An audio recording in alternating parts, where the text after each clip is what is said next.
প্রতিপাদ্য বিষয় জলবায়ু পরিবর্তনের বিরূপ প্রভাব মোকাবেলায় কেবল আন্তর্জাতিক উদ্যোগ নয়, স্থানীয় উদ্যোগও আবশ্যক। এ বিষয়ে আজকে পক্ষ দল ইতিমধ্যে আসন গ্রহণ করেছেন এবং বিপক্ষ দল আসন গ্রহণ করেছেন এবং আমাদের সম্মানিত সভাপতি আজকে বিতর্ক প্রতিযোগিতার জনাব মোস্তাক আহমদ স্যার ইতিমধ্যে আসন গ্রহণ করেছেন। আজকের বিতর্ক প্রতিযোগিতার বিচারক মন্ডলী হিসেবে রয়েছেন মিসেস শিপ্রা দে, মিস্টার সুচরিত চৌধুরী, মিস্টার মোহাম্মদ হানিফ। শুরুতে আমি কিছু নিয়মাবলী জানিয়ে দিচ্ছি।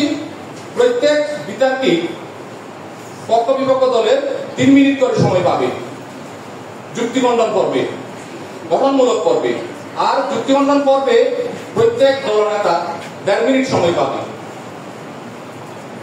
প্রত্যেক বক্তা 2 মিনিট অতিবাহিত করলে বিচারক মন্ডলীর টেবিল থেকে অ্যালার্ম দেওয়া হবে এবং ফাইনালি 1 মিনিট বাদে সতর্কবার্তা দেওয়া হবে এবং শেষ করতে হবে ওই জায়গার মধ্যে।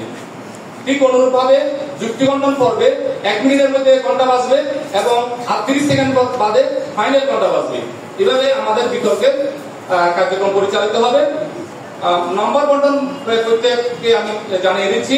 উপস্থাপনার জন্য 10 মার্ক, ভাষার ব্যবহার ও উচ্চারণের জন্য 10 মার্ক, তথ্য এ বিষয়ে 10 মার্ক দেওয়া হবে এবং যুক্তিখণ্ডনের জন্য 10 মার্ক। আবার ফাইনালি দলনেতা এক্সট্রা যে 1.5 মিনিটের যুক্তিখণ্ডন পর্বে বক্তব্য রাখবে সেখানে 10 মার্কে 2 জন দলনেতাকে বিচার করা হবে। এভাবে আমরা আজকে বিতর্ক প্রতিযোগিতার কার্যক্রম আমরা শেষ করব। এই দিয়ে আমি আজকের বিতর্ক প্রতিযোগিতা পরিচালনা করার জন্য রাউজান RRC মডেল সরকারি হাই স্কুলের সম্মানিত প্রধান শিক্ষক তথা আজকের বিতর্ক প্রতিযোগিতার সম্মানিত সভাপতি জনাব মোস্তাক আহমদ স্যারকে অনুরোধ জানাচ্ছি। ধন্যবাদ সকলকে। উভয় পক্ষের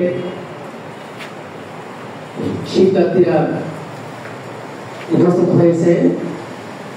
ইতিমধ্যে তোমরা অবগত হয়েছ আমাদের বিষয়ের পক্ষে যারা যুক্তি উপস্থাপন করবে তাদের মধ্যে আমি একটু পরিচয় করিয়ে দিচ্ছি।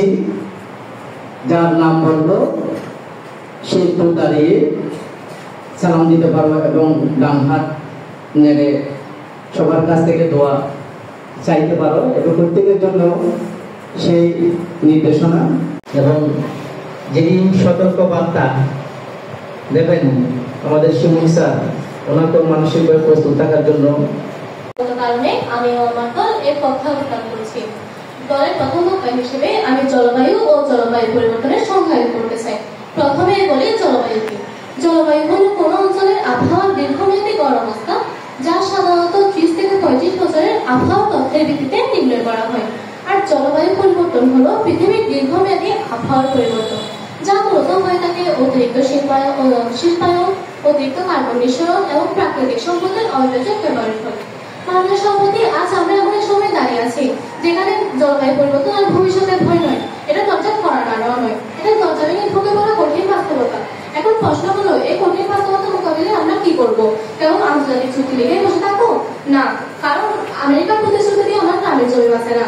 মাননীয় সভাপতি, জলবায়ু পরিবর্তন কোনো দেশের একক সমস্যা নয়, এটা এক বৈশ্বিক মহাবিপদ। এই বৈশ্বিক মহাবিপদ মোকাবিলায় কেবল আন্তর্জাতিক উদ্যোগই যথেষ্ট নয়, প্রয়োজন স্থানীয় উদ্যোগ। কেননা আন্তর্জাতিক চুক্তিতে দেশগুলো দিক নির্দেশনা দিয়ে নীতিমালা প্রণয়ন করে, কিন্তু এই নীতিমালা দিক নির্দেশনা বাস্তবায়ন করে কে? মাননীয় সভাপতি, এর উদ্যোগ হল স্থানীয় জনগণ। স্থানীয় জনগণের উদ্যোগের মাধ্যমে দ্রুত ও বাস্তবসম্মত পদক্ষেপ গ্রহণ করা সম্ভব। উদাহরণ দিয়ে চিলির ভালপারাইসো শহরের স্থানীয় বাসিন্দারা বৃক্ষরোপণ করছে আগুন ও ভূমিধস ঠেকাতে।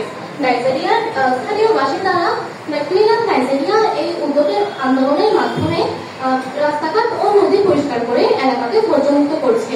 আমার প্রতিপক্ষ দলের বন্ধুদের কাছে একটা প্রশ্ন করতে চাই, আন্তর্জাতিক উদ্যোগ যেখানে বাস্তবায়ন করতে দেরি হয় সেখানে এবং আমলাতান্ত্রিক জটিলতা সৃষ্টি হয়, সেখানে তাৎক্ষণিক প্রতিক্রিয়া দেওয়ার জন্য স্থানীয় উদ্যোগ কি বেশি কার্যকর নয়? মাননীয় সভাপতি, গাছ তো বট গাছের হয়, কিন্তু অর্থাৎ the defining issue of our time and we are at the defining moment. তারা বলেছে স্থানীয়ভাবে শুরু করতে হবে। আমরা জিজ্ঞেস করি কি দিয়ে শুরু করব? দুর্নীতিগ্রস্ত নেতৃত্ব, শূন্য বাজেট দিয়ে, বিচ্ছিন্ন প্রভাব দিয়ে? মাননীয় সভাপতি, প্রথমে পরিষ্কার করি, আন্তর্জাতিক সমন্বয় বলতে বোঝায় একাধিক দেশের মধ্যে সমঝোতা, অর্থায়ন, প্রযুক্তি বিনিময় এবং নীতিগত পদক্ষেপ। জলবায়ু পরিবর্তন একটি বৈশ্বিক সমস্যা, তাই এই সমাধানও হওয়া উচিত বৈশ্বিকভাবে। আন্তর্জাতিক সমন্বয়ের মধ্যে সেই হাত যা বৈশ্বিক উন্নয়ন উষ্ণতা দেখাতে পারে। সমাধান যদি স্থানীয় হতো তাহলে তো অনেক আগেই বিশ্ব উষ্ণায়ন কমানো যেত। মাননীয় সভাপতি, একটা মনে যখন আগুন লাগে তখন এক গ্লাস পানিতে নয়, বরং পুরো দম বাহিনী দরকার হয়। ঠিক তেমনই জলবায়ু পরিবর্তনের মতো বৈশ্বিক সমস্যা স্থানীয় উদ্যোগে নয়, আন্তর্জাতিক উদ্যোগের মাধ্যমেই সমাধান হয়। মাননীয় সভাপতি, আমরা এমন এক পৃথিবীতে বাস করি যেখানে বাতাস আর পানির মতো সমস্যা সীমা মানে না, তাই সমাধানও সীমাবদ্ধ হতে পারে না। আন্তর্জাতিক উদ্যোগ একমাত্র পথ যেখানে সমন্বিত প্রচেষ্টায় আমরা সত্যিকারের পরিবর্তন আনতে পারি। স্থানীয় উদ্যোগ অনেক সময় অর্থের অভাব, দুর্নীতি, ব্যক্তিগত পক্ষে অবস্থান করছি। মাননীয় সভাপতি, প্রথমত জলবায়ু পরিবর্তনের প্রভাব স্থানীয়ভাবে ভিন্ন রূপে দেখা যায়, যেমন উপকূলীয় অঞ্চলে লবণাক্ততা, খরাপ্রবণ অঞ্চলে পানির সংকট এবং পাহাড়ি অঞ্চলে ভূমিধস।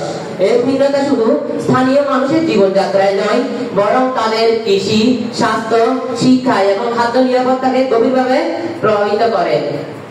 মাননীয় সভাপতি, তাই আমাদের উচিত হবে সমস্যার সমাধান করতে হবে স্থানীয় বাস্তবতা অনুযায়ী। দ্বিতীয়ত, স্থানীয় মানুষই সবার আগে এবং সরাসরি জলবায়ুর প্রভাবের শিকার হয়ে থাকেন, তাই তারাই আগেই জানবেন কি রকম পদক্ষেপ গ্রহণ করলে তাদের কল্যাণ নিশ্চিত হবে। মাননীয় সভাপতি, দেখা যাচ্ছে কৃষকেরা টেকসই কৃষি পদ্ধতি গ্রহণ করছেন, গ্রামের মানুষেরা বন রক্ষা করছেন এবং শহরে ছাদ বাগান করছেন এবং পানি সংগ্রহণ সহ নানা ধরনের পদক্ষেপ গ্রহণ করা হচ্ছে। আমার বিপক্ষ দলের কাছে প্রশ্ন রেখে দিতে চাই যে এগুলো তো কোনো আন্তর্জাতিক চুক্তির মাধ্যমে নয়, এগুলো হলো স্থানীয় উদ্যোগের মাধ্যমে। তো আপনারা কিভাবে বলছেন বৈশ্বিক সমস্যার মধ্যে একটি বিরাট বড় সমস্যা শুধুমাত্র আন্তর্জাতিক উদ্যোগের মাধ্যমেই সমাধান করা সম্ভব? কেন পানি সরিয়ে নেওয়ার ব্যবস্থা করা হয়নি?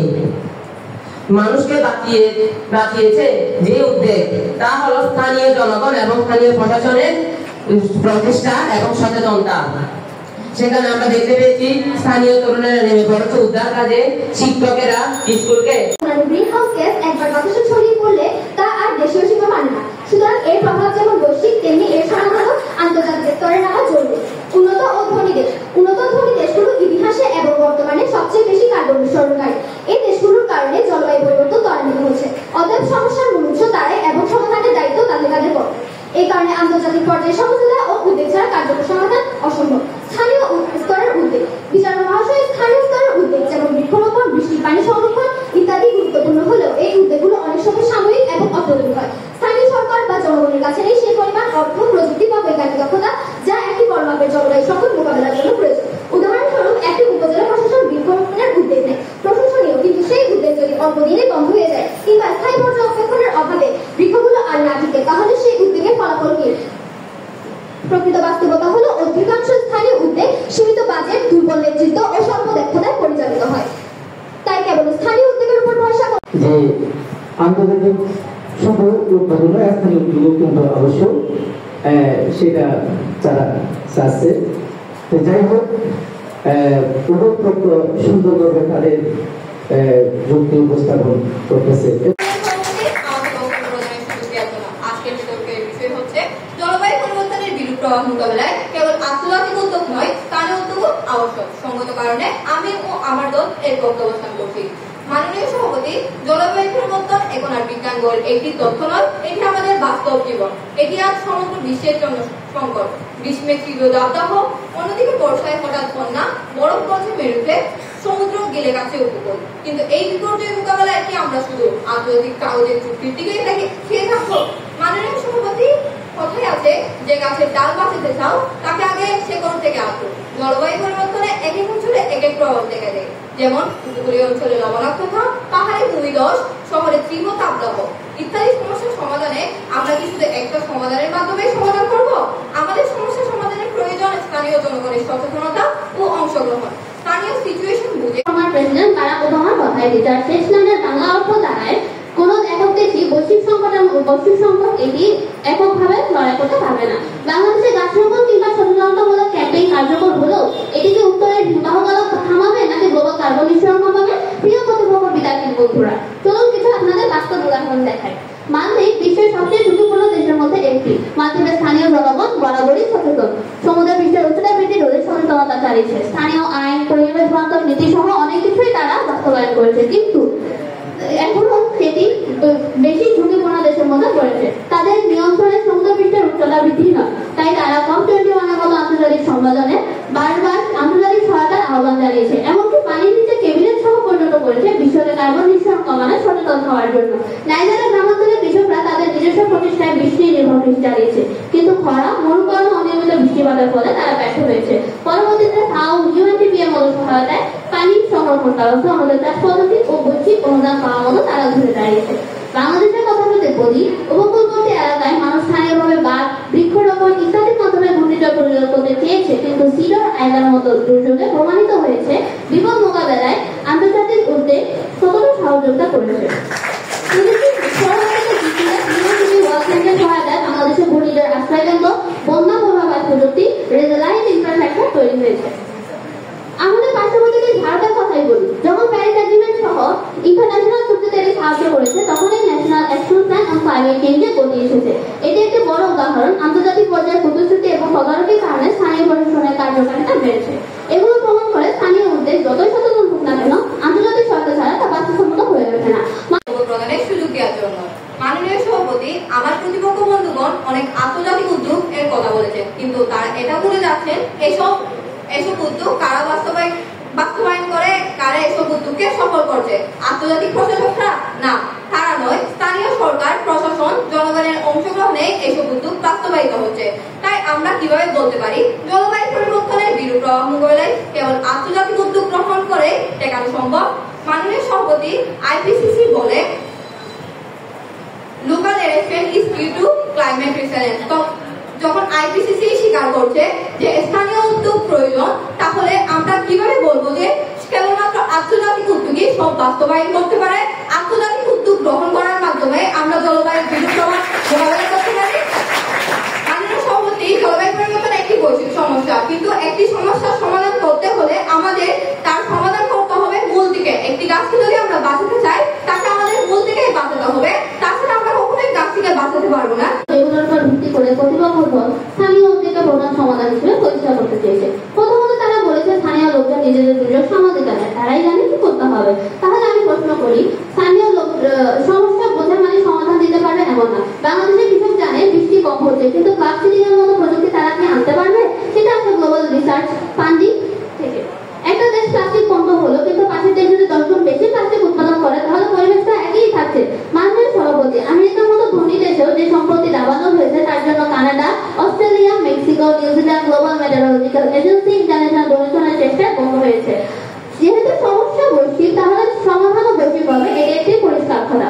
স্থানীয়রা কাজ শুরু করতে পারে, কিন্তু টেকসই সমাধান, গবেষণা, প্রযুক্তি এসব কিছু আসে আন্তর্জাতিক সহযোগিতা থেকে। জলবায়ু পরিবর্তন যদি দেশের সীমানা মানে না, তাহলে সমাধানও কেন সীমিত থাকবে? ধন্যবাদ মাননীয় সভাপতি, ধন্যবাদ সবাই। প্রতিযোগিতার সম্মানিত প্রধান শিক্ষক, সম্মানিত বিচারক মন্ডলী এবং আমার প্রান্তীয় শিক্ষার্থী, এবং বিশেষ করে আজকে আমাদের মাঝে উপস্থিত রয়েছে অত্র বিদ্যালয়ের প্রাক্তন সহকারী প্রধান শিক্ষক জনাব অজিত কুমার বড়ুয়া মহোদয় এবং আমার সম্মানিত সহকর্মীবৃন্দ, সকলকে আমি ধন্যবাদ জানাচ্ছি। বিশেষ কথা বলার সুযোগ নেই। আমরা প্রায় 1 সপ্তাহ ধরে এই বিতর্ক প্রতিযোগিতাকে সুন্দরভাবে পরিসমাপ্তি ঘটানোর জন্য চেষ্টা করে যাচ্ছিলাম। ফাইনালি আজকে আমার মতে বিতর্কটা খুব জমজমাট হয়েছে। সেজন্য আমি তোমাদের পক্ষ থেকে আরো একটা সকলকে অত্যন্ত চমৎকার হয়েছে। যে আমরা এটাকে বলি বিগিনিং স্টেজ, যে শিখাচ্ছি আজকে 2 জন নতুন একেবারে বক্তা 8 থেকে আমরা নিয়েছি। সেজন্য তারা আসলে খুব ভালো করেছে, দুজন বক্তাই ক্লাস 8 থেকে নিয়েছি, তারা এই প্রথম স্টেজ উঠছে। আর বাকি যারা বক্তব্য দিয়েছে তারা পুরনো। সেই দৃষ্টিকোণ থেকে আমি সকলকে আহ্বান করবো আগামীতে আমরা যে বিতর্ক আয়োজন করবো সেখানে অংশগ্রহণ করার জন্য। এটা গেল প্রাথমিক দিক। দ্বিতীয়ত হচ্ছে আজকের যে বিতর্ক, সেই বিতর্ক যদি আমরা দেখি সেখানে পক্ষ বিপক্ষ দল অত্যন্ত চমৎকারভাবে তাদের যুক্তি উপস্থাপন করেছে। জয় পরাজয় আছে, তবে একটা বিষয় মনে রাখতে হবে, পক্ষ বিপক্ষ দলকে যুক্তিখণ্ডন পর্বটা কে কতটা ভালো করছে সেটার উপর নির্ভর করে। যুক্তিখণ্ডন পর্বটা এখানে কাউন্টার এজেন্টটা কে কতটা করতে পেরেছে বেশি, সেটার উপর এটা রেজাল্টটা হয়েছে। আমি শুধু বক্তব্য রাখলে হবে না, আমার বক্তব্য আমি রাখলে হবে না, আমি কাউন্টার বক্তব্য আমাকে দিতে হবে, কাউন্টার অ্যাটাক করতে হবে, কাউন্টার যে প্রশ্নগুলো সেগুলো যুক্তিগুলো সঠিকভাবে খণ্ডন করতে হবে। এটা কোনো ম্যাটার না। আমি বিতর্ক বিষয়ে শুধু একটা ফাইনাল কথাই বলবো, if you want to be world competitor you have to be need some skill গুলো কি? সেক্ষেত্রে যেমন আমি যে সাইকেল চালাতে জানি সেক্ষেত্রে তুমি একদম আগে আছে, কেউ একটু সাঁতার জানে সে একটু আগে আছে, কেউ একটু সুন্দর কথা বলতে জানে সেই আগে আছে। সুতরাং বিতর্ক যে একটা পার্ট অফ এডুকেশন, এটা সুন্দরভাবে তুমি যে কথা বলতে পারো, কোন একটা যুক্তি খণ্ডন করতে পারো, তোমার রিয়েল লাইফে, তুমি তোমার চাকরি জীবনে, তোমার স্টুডেন্ট লাইফে, যে কোনো ক্ষেত্রে মনে করো তুমি বঞ্চিত হচ্ছে, এটাকে যদি তুমি যুক্তি খণ্ডনের মাধ্যমে যদি উপস্থাপন করতে পারো তাহলে তুমি এগিয়ে যাবে। তো সেগুলোই আমরা এখানে শিখে। সুতরাং আমরা আশা করবো যে তোমরা আগামীতে এগুলোতে এগিয়ে আসবে, কোকারিকুলাম অ্যাক্টিভিটিগুলোতে, শুধু আমাদের বিতর্কে না, সবকিছু, খেলাধুলা সবকিছু। আমি সর্বশেষ সকলকে ধন্যবাদ জানাচ্ছি, আরেকবার করতালি আশা করছি সকলে দিন।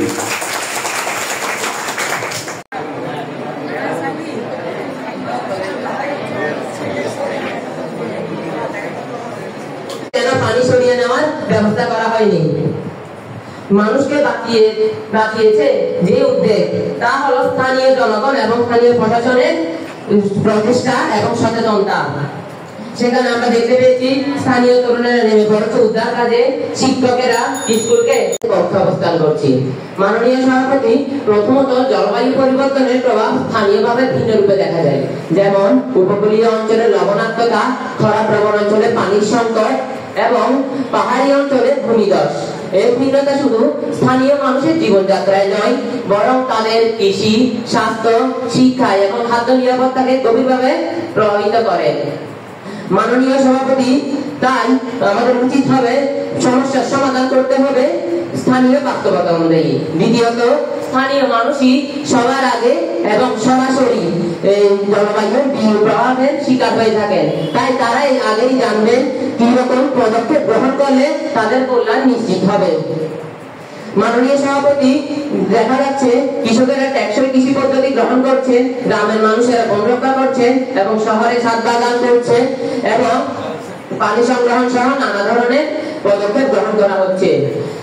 আমার বিপক্ষ দলের কাছে প্রশ্ন রেখে দিতে চাই যে এগুলো তো কোনো আন্তর্জাতিক চুক্তির মাধ্যমে নয়, এগুলো হলো স্থানীয় উদ্যোগের মাধ্যমে। তো আপনারা কিভাবে বলছেন বৈশ্বিক সমস্যার মধ্যে একটি বিরাট বড় সমস্যা শুধুমাত্র আন্তর্জাতিক উদ্যোগের মাধ্যমেই সমাধান করা সম্ভব?